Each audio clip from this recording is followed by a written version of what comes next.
আসসালামু আলাইকুম রহমতুল্লাহ বরকাতুহ। সবাই লাইভটা শুনবেন, তারপরে ভালো লাগলে আপনারা লাইভটা শেয়ার করবেন, ফলো করবেন। আমাদের বাংলাদেশের সমাজে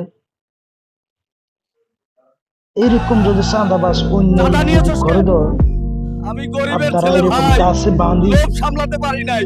সবাই মিলে এদেরকে শাসন করবেন, না হলে পুরা সমাজটা দেশটা বরবাদ করে দেবে।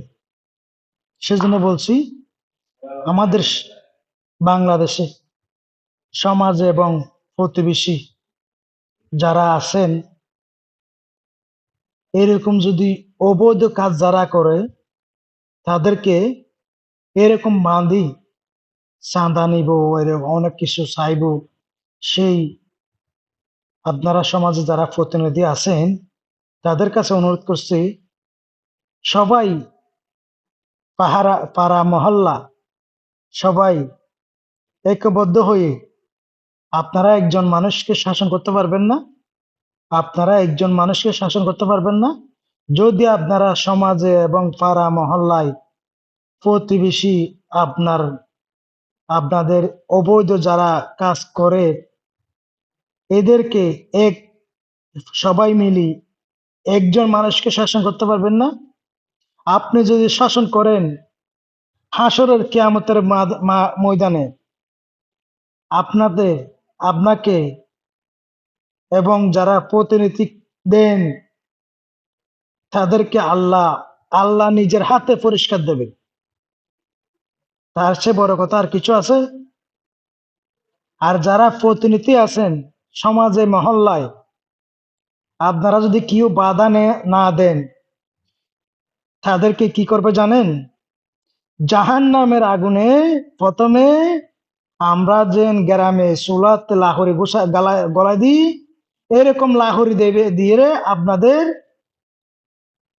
আগুন জ্বালাবে।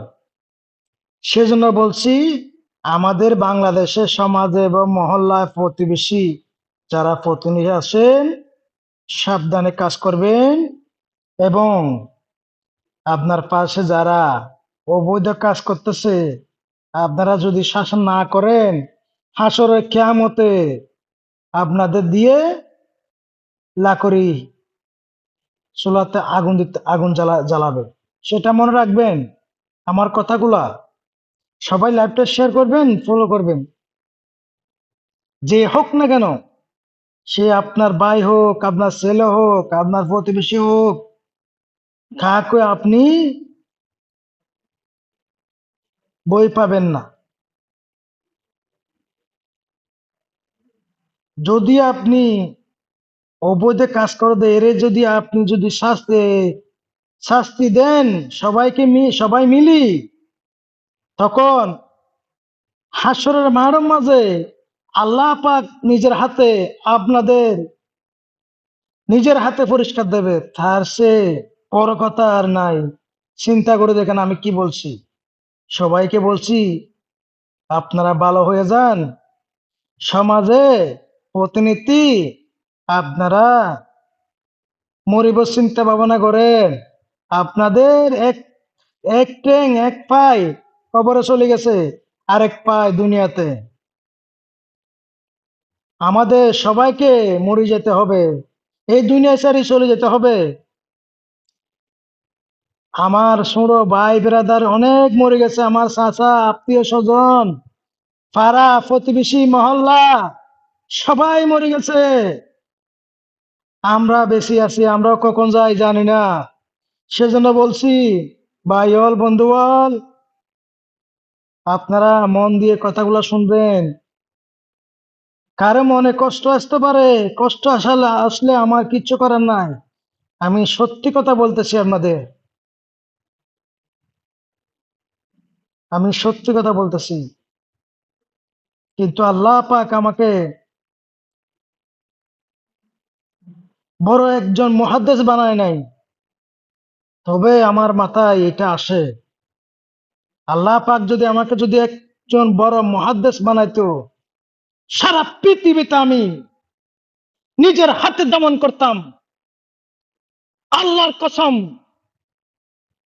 সবাই আমার কথাগুলো মন দিয়ে শুনবেন, লাইভটা শেয়ার করবেন, ফলো করবেন। প্রিয় ভাইয়েরা, বোনেরা, আমার কথাগুলো মন দিয়ে শুনবেন। আমি কথাগুলো কি বলছি আপনাদের সবাইকে মেসেজ দিতেছি। হাসরে কিয়ামতে আপনাদের জবাব দিতে হবে, যারা প্রতিনিধি আছেন জবাব দিতে হবে। আল্লাহ, আল্লাহ মাফ করুক।